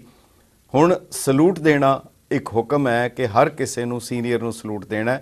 ਉਹ ਸਿਪਾਹੀ ਨੇ ਧਿਆਨ ਨਹੀਂ ਦਿੱਤਾ ਤੇ ਉਹਨੇ ਕੈਪਟਨ ਸਾਹਿਬ ਨੂੰ ਸਲੂਟ ਨਹੀਂ ਦਿੱਤਾ। ਹੁਣ ਉਹ ਕੈਪਟਨ ਸਾਹਿਬ ਕਹਿਣ ਲੱਗੇ, ਤੂੰ ਬੈਲਟ ਉਤਾਰ। ਬੈਲਟ ਉਤਾਰਨ ਦਾ ਮਤਲਬ ਹੁੰਦਾ ਹੈ ਫੌਜ ਵਿੱਚ ਕਿ ਅਗਲੇ ਨੂੰ ਸਜ਼ਾ ਦੇ ਦੇਣੀ। ਬੈਲਟ ਉਤਾਰਨ ਦਾ ਮਤਲਬ ਇਹ ਹੁੰਦਾ ਹੈਗਾ। ਤੁਸੀਂ ਅੱਜ ਵੀ ਦੇਖੋਗੇ ਹਿੰਦੁਸਤਾਨ ਵਿੱਚ ਫੌਜੀ ਜਦੋਂ ਜਾਂਦੇ ਆ ਹਰਿਮੰਦਰ ਸਾਹਿਬ, ਆਪਣੀ ਬੈਲਟ ਉਤਾਰ ਦਿੰਦੇ ਆ ਬਾਹਰ, ਯਾਨੀ ਆਪਣੇ ਆਪ ਨੂੰ ਸਬਮਿਟ ਕਰ ਦੇਣਾ, ਸਰੈਂਡਰ ਕਰ ਦੇਣਾ। ਸੋ ਉਹ ਕਹਿਣ ਲੱਗੇ ਤੂੰ ਬੈਲਟ ਉਤਾਰੋ। ਕਹਿੰਦਾ ਜੀ ਗਲਤੀ ਹੋ ਗਈ, ਬੜੀਆਂ ਮਾਫੀ ਮੰਗੀਆਂ, ਨਹੀਂ ਮੰਨਿਆ। ਸੂਬੇਦਾਰ ਮੇਜਰ ਲੰਘ ਰਹੇ ਸੀ ਜਿਹੜੇ ਕਿ ਬਹੁਤ ਸੀਨੀਅਰ ਬੰਦੇ ਹੁੰਦੇ, ਹੰਡੇ ਹੋਏ। ਹੁਣ ਉਹ ਆ ਗਏ, ਉਹਨਾਂ ਨੇ ਦੇਖਿਆ, ਉਹਨਾਂ ਨੇ ਹੁਕਮ ਕੀਤਾ, ਠੀਕ ਹੈ। ਸਿਪਾਹੀ ਨੂੰ ਕਹਿੰਦੇ ਤੂੰ ਬਹੁਤ ਗਲਤੀ ਕੀਤੀ, ਸਾਹਿਬ ਨੂੰ 200 ਵਾਰੀ ਸਲੂਟ ਮਾਰ। ਹੁਣ ਉਹ ਜਿਸ ਵੇਲੇ ਸਲੂਟ ਮਾਰੇ, ਉਹਨੂੰ ਕੈਪਟਨ ਨੂੰ ਵੀ ਹੁਣ ਸਲੂਟ ਦਾ ਜਵਾਬ ਦੇਣਾ ਪੈਣਾ ਹੈਗਾ, ਉਹਦੇ ਕੋਲ ਕੋਈ ਰਸਤਾ ਨਹੀਂ ਹੈਗਾ। ਹੁਣ ਸਜ਼ਾ ਕਿਹਨੂੰ ਮਿਲ ਰਹੀ ਹੈਗੀ ਹੈ? ਸਿਪਾਹੀ ਨੂੰ ਸਜ਼ਾ ਮਿਲ ਰਹੀ ਹੈ, ਉਹ ਆਪਣਾ ਫਰਜ਼ ਪੂਰਾ ਕਰ ਰਿਹਾ। ਮੇਰਾ ਖਿਆਲ ਹੈ ਇਹ ਅਗਰ ਫਰਜ਼ ਜਿਹੜਾ ਹੈ, ਜਿੰਨੇ ਵੀ ਹੁਕਮਨਾਮੇ ਅੱਜ ਤੱਕ ਜਾਰੀ ਹੋਏ ਹੈ, ਜਿੰਨੇ ਵੀ ਹੋਏ ਹੈ, ਭਾਵੇਂ ਉਹ ਸੁਰਜੀਤ ਸਿੰਘ ਬਰਨਾਲਾ ਹੈ ਜਾਂ ਹੋਰ ਜਿੰਨੇ ਵੀ ਲੀਡਰ ਹੈਗੇ ਹੈ, ਬੂਟਾ ਸਿੰਘ ਤੋਂ ਲੈ ਕੇ ਬਾਅਦ ਦੇ ਵੀ ਜਿੰਨੇ ਹੋਏ ਹੈ, ਹੁਣ ਵੀ ਪਿੱਛੇ ਔਰ ਬਾਅਦ ਵਿੱਚ ਵੀ, ਹਰ ਕਿਸੇ ਦੇ ਵਿੱਚ ਇਹ ਹੈ ਕਿ ਤੁਸੀਂ ਪਾਠ ਕਰਨਾ, ਹਰਮੰਦਰ ਸਾਹਿਬ ਵਿੱਚ ਕੀਰਤਨ ਸੁਣਨਾ ਔਰ ਤੁਸੀਂ ਲੰਗਰ ਦੀ ਸੇਵਾ ਕਰਨੀ। ਇਹ ਜਿਹੜੀ ਸਿੰਘਾਂ ਦੀ ਜਿਹੜੀ ਅੱਜ ਵੀ ਕੋਰਟ ਦੇ ਵਿੱਚ ਕਈ ਦਫਾ ਇਹ ਆਰਡਰ ਦਿੱਤਾ ਜਾਂਦਾ ਹੈ ਕਿ ਜਿੰਨੀ ਦੇਰ ਤੱਕ ਜੱਜ ਬੈਠਾ ਤੁਸੀਂ ਖੜੇ ਰਹਿਣਾ। ਹੁਣ ਆਮ ਤੌਰ ਤੇ ਵੀ ਖੜੇ ਹੁੰਦੇ ਆ, ਪਰ ਉਹ ਖੜੇ ਹੋਣ ਵਿੱਚ ਫਰਕ ਹੈ, ਇੱਕ ਬਤੌਰੇ ਸਜ਼ਾ ਦੇ ਔਰ ਇੱਕ ਬਤੌਰੇ ਮਰਜ਼ੀ ਦੇ ਔਰ ਆਪਣੇ ਫਰਜ਼ ਦੇ। ਇਹਨਾਂ ਦੋਨਾਂ ਦੇ ਵਿਚਕਾਰ ਪਨਿਸ਼ਮੈਂਟ ਔਰ ਸੇਵਾ ਨੂੰ ਜਿੰਨੀ ਦੇਰ ਅਸੀਂ ਨਹੀਂ ਸਮਝਾਂਗੇ, ਸ਼ਾਇਦ ਅਸੀਂ ਉਸ ਨੂੰ ਦੰਡ ਦੇ ਤੌਰ ਤੇ ਮਿਲੀ ਹੋਈ ਜਿਹੜੀ ਹੈ ਉਹ ਤਨਖਾਹ ਹੈ, ਵੈਸੇ ਜਿਹੜਾ ਹੈ ਉਹ ਸੇਵਾ ਹੈ। ਕਰਦਾ ਦੋਨੋਂ ਹੀ ਇੱਕੋ ਹੀ ਤਰ੍ਹਾਂ ਦੇ। ਪਰ ਇੱਕ ਗੱਲ ਮੈਂ ਜ਼ਰੂਰ ਕਹਿਣੀ ਚਾਹਾਂਗਾ, ਪਹਿਲੇ ਟਾਈਮ ਦੇ ਵਿੱਚ ਜਿਹੜੇ ਪੰਥਕ ਲੀਡਰ ਸੀ, ਮੈਂ ਇੱਕ ਤਸਵੀਰ ਦਿਖਾਣੀ ਚਾਹਾਂਗਾ, ਜਿਹੜੇ ਮਾਸਟਰ ਤਾਰਾ ਸਿੰਘ ਨੂੰ, ਉਹਨਾਂ ਨੂੰ ਵੀ ਸਜ਼ਾ ਮਿਲੀ ਸੀ। ਪਰ ਉਹ ਜਿਹੜੀ ਸਜ਼ਾ ਮਿਲੀ, ਉਹ ਜਿਸ ਵੇਲੇ ਉਹਨਾਂ ਨੂੰ ਲੰਗਰ ਦੇ ਭਾਂਡੇ ਮਾਂਜਣ ਦੀ ਤੇ ਜੋੜਿਆਂ ਦੀ ਸੇਵਾ ਦੀ, ਤੁਸੀਂ ਇੱਕ ਚੀਜ਼ ਦੇਖੋਗੇ ਕਿ ਇਹ ਸੇਵਾ, ਇਹ ਤਨਖਾਹ ਲਾ ਰਹੇ ਹਨ ਔਰ ਜਿੰਨੇ ਉਹਨਾਂ ਦੇ ਸਾਥੀ ਹਨ ਉਹ ਖੜੇ ਹਨ। ਮਗਰ ਹੁਣ ਕੀ ਹੁੰਦਾ ਹੈ, ਕਿਸੇ ਲੀਡਰ ਨੂੰ ਅਗਰ ਤਨਖਾਹ ਲੱਗਦੀ ਹੈ, ਉਹ ਸਾਰੀ ਦੀ ਸਾਰੇ ਆਪਣੇ ਸਾਥੀਆਂ ਨੂੰ ਨਾਲ ਲਿਜਾ ਕੇ ਉਹ ਵੀ ਨਾਲ ਸ਼ੁਰੂ ਹੋ ਜਾਂਦੇ ਹਨ ਤੱਕ ਉਹਨੂੰ ਹੱਲਾਸ਼ੇਰੀ ਦੇਣ ਲਈ। ਅਗਰ ਕਿਸੇ ਬੰਦੇ ਨੂੰ ਕਿਹਾ ਤੈਨੂੰ 15 ਦਿਨ ਦੀ ਕੈਦ ਹੈ, ਇਹ ਤਾਂ ਨਹੀਂ ਹੋਏਗਾ ਕਿ ਸਾਰੇ ਹੀ ਅੰਦਰ ਚਲੇ ਜਾਓ। ਮਗਰ ਇਹ ਵੀ ਅਗਰ ਹੈਗਾ ਤੇ ਇੱਕ ਕਿਸਮ ਦੀ ਕੁਤਾਹੀ ਹੈਗੀ ਹੈ। ਸੋ ਇਹਦੇ ਤੇ ਅਸੀਂ ਤੁਹਾਡੇ ਨਾਲ ਹੋਰ ਗੱਲ ਕਰਾਂਗੇ, ਪਰ ਇੱਕ ਛੋਟੇ ਜਿਹੇ ਵਕਫੇ ਦੇ ਬਾਅਦ। ਬਹੁਤ ਬਹੁਤ ਧੰਨਵਾਦ। ਤੁਸੀਂ ਕੌਣ ਸਾਹਿਬ ਬੋਲ ਰਹੇ ਹੋ? ਮੈਂ ਗੁਰਚਰਨਜੀਤ ਸਿੰਘ ਲਾਂਬਾ ਬੋਲ ਰਿਹਾ ਜੀ। Thank you. ਹਾਂਜੀ, ਇੱਕ ਵਕਫਾ, ਉਹਦੇ ਬਾਅਦ ਹਾਜ਼ਰ ਹੋਣੇ।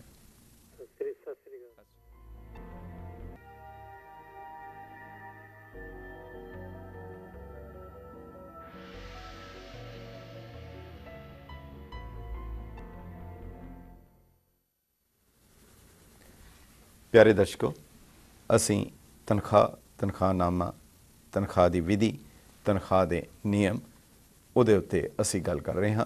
ਗੁਰੂ ਸਾਹਿਬ ਨੇ ਖੁਦ ਅਗਰ ਉਹ ਮਾਇਆ ਜਿਹੜੀ ਦੇ ਕੇ 500 ਜਿਹੜੇ ਦਮੜੇ ਦੇ ਕੇ ਉਹਨਾਂ ਨੇ ਤਨਖਾਹ ਲਵਾਈ। ਹੁਣ ਇਸ ਤਰ੍ਹਾਂ ਗੁਰੂ ਘਰ ਦੇ ਵਿੱਚ ਕੋਈ ਆਪਣੇ ਆਪ ਵੀ ਭੇਟਾ ਕਰਦਾ, ਸੋ ਉਹ ਭੇਟਾ ਦਿੱਤੀ ਹੋਈ ਔਰ ਇਹ ਜਿਹੜੀ ਬਤੌਰੇ ਇੱਕ ਤਨਖਾਹ ਦੇ ਦਿੱਤੀ ਹੋਈ, ਦੋਨਾਂ ਵਿੱਚ ਫਰਕ ਹੁੰਦਾ ਹੈ।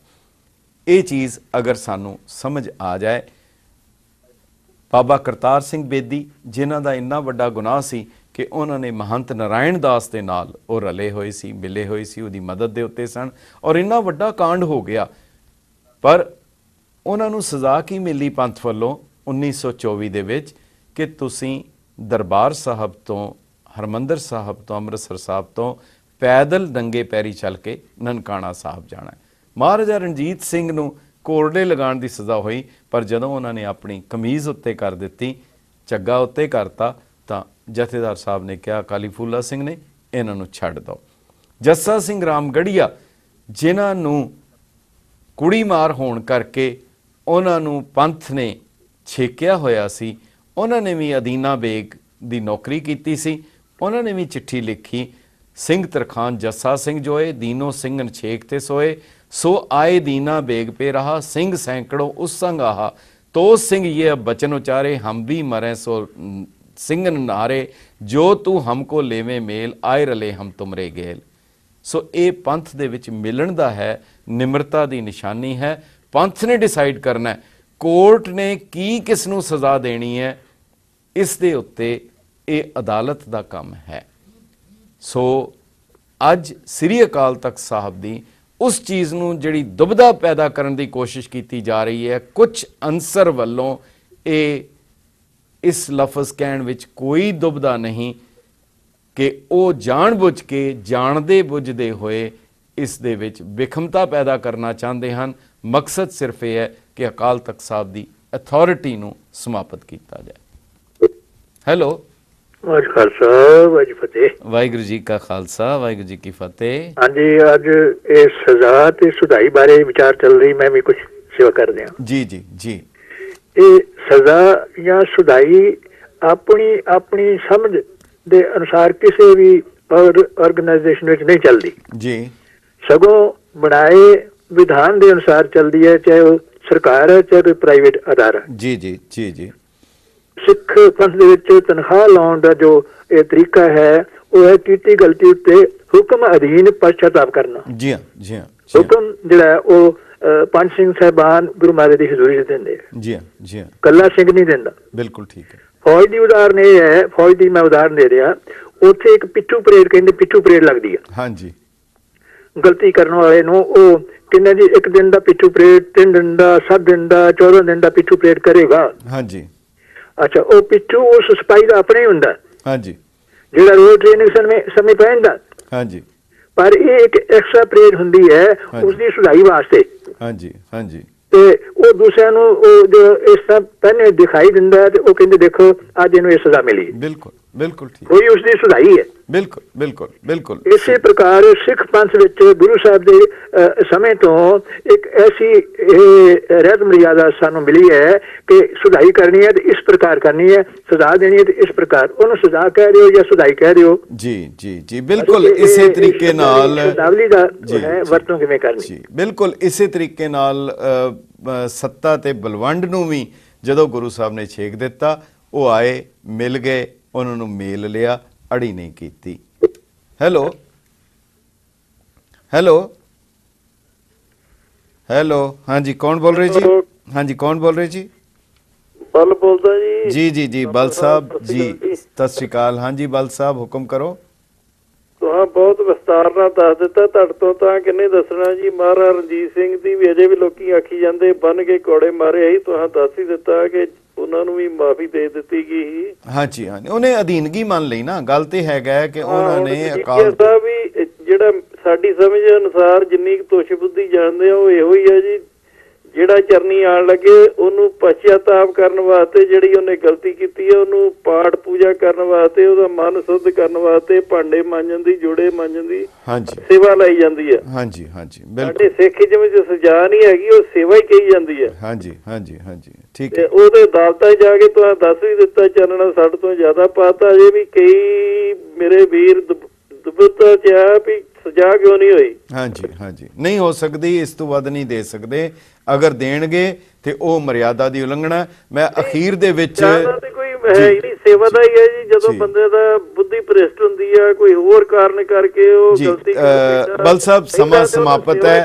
ਵੀ ਇਹ ਪਾਠ ਪੂਜਾ ਕਰੇ ਜੀ, ਰੱਬ ਨਾਲ ਜੁੜੇ, ਜਿਹੜੀ ਇਹਦੇ ਮਨ ਤੇ ਮੈਲ ਜੁੜੀ ਹੋਈ ਹੈ, ਚੜੀ ਹੋਈ ਹੈ, ਉਹ ਨਿਮਰਤਾ ਆਵੇ ਤੇ ਇਹ ਸੁੱਧ ਹੋ ਜੇ। ਠੀਕ ਹੈ, ਬਿਲਕੁਲ। ਮੈਂ ਅਖੀਰ ਦੇ ਵਿੱਚ ਕਹਿਣਾ ਚਾਹਾਂਗਾ, ਗੁਰੂ ਕਲਗੀਧਰ ਪਾਤਸ਼ਾਹ ਦਾ ਹੁਕਮਨਾਮਾ ਹੈ 6 ਫਰਵਰੀ 1702 ਨੌਸ਼ਹਿਰੇ ਦੀ ਸੰਗਤ ਨੂੰ। ਉਹਦੇ ਵਿੱਚ ਉਹਨਾਂ ਨੇ ਲਿਖਿਆ, ਸਰਬੱਤ ਸੰਗਤ ਮੇਰਾ ਖਾਲਸਾ ਹੈ, ਸੰਗਤ ਮਸੰਦ ਮਸੰਦੀਓ ਨਾਲ ਨਹੀਂ ਮਿਲਣਾ, ਜੋ ਸਿੱਖ ਮਿਲੇ ਸੋ ਮੇਲ ਲੈਣਾ, ਹੋਰ ਦਿੱਕਤ ਕੋਈ ਨਹੀਂ ਕਰਨੀ, ਪਿਆਰ ਕਰਨਾ ਮੇਰੀ ਖੁਸ਼ੀ ਹੈ। ਸੋ ਜਿਹੜੀ ਵੀ ਤਨਖਾਹ ਲਾਈ ਗਈ ਹੈ, ਜੋ ਲਵਾਈ ਗਈ ਹੈ, ਇਹ ਪ੍ਰੈਰੋਗੇਟਿਵ, ਇਹ ਅਧਿਕਾਰ ਸਿੰਘ ਸਾਹਿਬਾਨ ਦਾ ਹੈ। ਔਰ ਉਸ ਦੇ ਉੱਤੇ ਅਗਰ ਕੋਈ ਟੀਕਾ ਟਿੱਪਣੀ ਕਰਦਾ, ਮੇਰਾ ਖਿਆਲ ਹੈ ਉਹ ਖੁਦ ਤਨਖਾਹ ਲਵਾਉਣ ਦਾ ਹੱਕਦਾਰ ਹੋ ਜਾਂਦਾ ਹੈ। ਜਿਹੜੀ ਇਹ ਗੱਲ ਕਹੀ ਜਾਂਦੀ ਹੈ ਕਿ ਤੁਸੀਂ ਉਹਨਾਂ ਨਾਲ ਨਹੀਂ ਵਰਤਣਾ, ਇਹ ਬਿਲਕੁਲ ਇਸੇ ਤਰ੍ਹਾਂ ਕਿਸੇ ਨੇ ਆਪਣੇ ਬੱਚੇ ਨੂੰ ਕਿਹਾ ਤੂੰ ਬਾਈ ਚੰਗੇ ਬੱਚਿਆਂ ਨਾਲ ਖੇਡਿਆ ਕਰ, ਭੈੜਿਆਂ ਨਾਲ ਨਾ ਖੇਡਿਆ ਕਰ। ਉਹ ਕਹਿੰਦਾ ਜੀ ਚੰਗੇ ਬੱਚੇ ਮੇਰੇ ਨਾਲ ਨਹੀਂ ਖੇਡਦੇ। ਸੋ ਗੱਲ ਇਹ ਹੈ, ਅਸੀਂ ਗੁਰੂ ਦੇ ਸਪੁੱਤਰ ਬਣ ਕੇ ਇੱਕ ਵਿਧਾਨ ਦੇ ਵਿੱਚ ਰਹਿਣਾ ਹੈ। ਜਦੋਂ ਸ਼੍ਰੋਮਣੀ ਕਮੇਟੀ ਪਹਿਲੀ ਵਾਰ ਜਦੋਂ ਕਾਇਮ ਹੋਈ ਸੀ, ਸਾਰੇ ਮੈਂਬਰਾਂ ਦੀ ਸੁਧਾਈ ਹੋਈ ਸੀ ਤਾਂ ਕਿ ਉਹਨਾਂ ਦੀ ਆਤਮਾ ਸ਼ੁੱਧ ਹੋਏ। ਮਕਸਦ ਜਿਹੜਾ ਹੈ ਪੰਥ ਦੀ ਸਰਵਉੱਚਤਾ ਨੂੰ ਮੰਨਣਾ, ਸਿੰਘ ਸਾਹਿਬਾਨ ਦੀ ਉਸ ਪਰੰਪਰਾ ਨੂੰ ਮੰਨਣਾ, ਉਸ ਇੰਸਟੀਟਿਊਸ਼ਨ ਨੂੰ ਮੰਨਣਾ। ਬਹੁਤ ਬਹੁਤ ਧੰਨਵਾਦ। ਤੁਸੀਂ ਮੇਲ ਕਰੋ lamba@getpunjabi.tv ਦੇ ਉੱਤੇ। ਇੱਕ ਹੋਰ ਪ੍ਰੋਗਰਾਮ ਲੈ ਕੇ ਮੁੜ ਹਾਜ਼ਰ ਹੋਵਾਂਗੇ। ਬਹੁਤ ਬਹੁਤ ਧੰਨਵਾਦ। ਵਾਹਿਗੁਰੂ ਜੀ ਕਾ ਖਾਲਸਾ, ਵਾਹਿਗੁਰੂ ਜੀ ਕੀ ਫਤਿਹ।